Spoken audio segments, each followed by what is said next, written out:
book of Proverbs.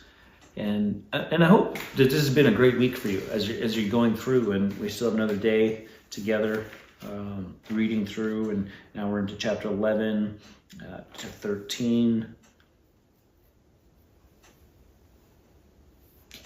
Let's go with chapter 12. Whoever loves discipline loves knowledge. You're like, if you like discipline, you like knowledge. We wouldn't put those things together, would we? But he who hates reproof is stupid. In other words, knowledge is of God and is good for us. And so discipline is demonstrating and guiding us back. It means you do want to know, you do want to grow. If you don't like discipline, if you don't like being told you're wrong, he says, it's stupid. Not you're stupid, but that thinking, right? And we have to be careful with these because we can get the wrong idea. But there's a way of thinking, and the Bible clearly tells us, that seems right to a man, but it's not. It leads to death. A good man obtains favor from the Lord, but a man of evil devices he condemns. No one is established by wickedness, but the root of the righteous will never be moved. An excellent wife is the crown of her husband, but she who brings shame is like rottenness in his bones. Right? And there's going to be a lot of things going back and forth here.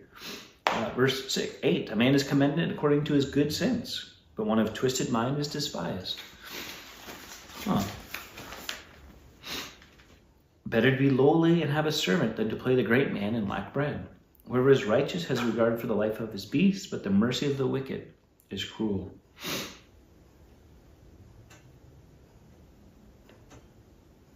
Verse 15, the way of a fool is right in his own eyes, but a wise man listens to advice.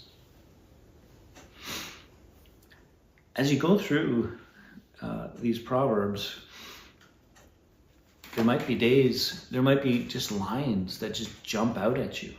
I think that's what's the amazing thing about God's Word, and about building in within us this discipline of reading God's Word and savoring it and saying, Lord, what do you have for me today?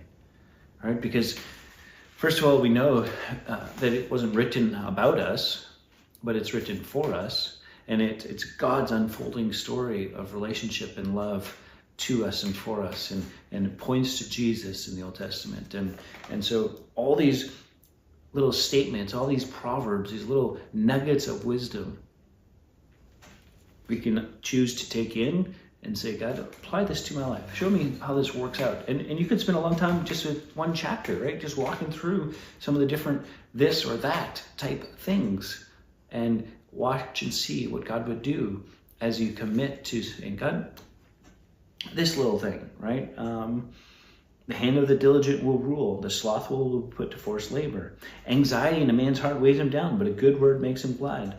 Right? And like, okay, God, I don't want to be anxious. And I know in the New Testament it tells me not to be anxious about anything, but I'm a little anxious, right? And so, like, God's not like, well, you're lying. He knows. And so what do we do with that? And then it makes sense when you go, anxiety in a man's heart weighs him down. Like, yeah, there's an oppressiveness to that. It's a burden that we're not meant to carry. This is a good verse for me. Why? Because there are things that I think about and allow my heart to dwell upon. They're not of the Lord. And it weighs me down. And that affects relationships. But a good word makes him glad. And maybe God's calling you to give a good word to somebody today. Maybe that's how you break the cycle in someone's heart and in their thinking today. And maybe that's the good word for you, that you're loved, that you're special, that God's got a hope and a future for you. I don't know.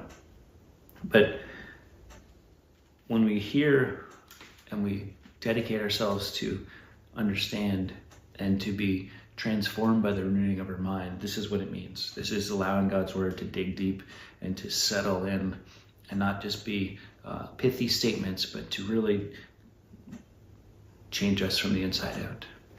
Till next time, keep growing little by little.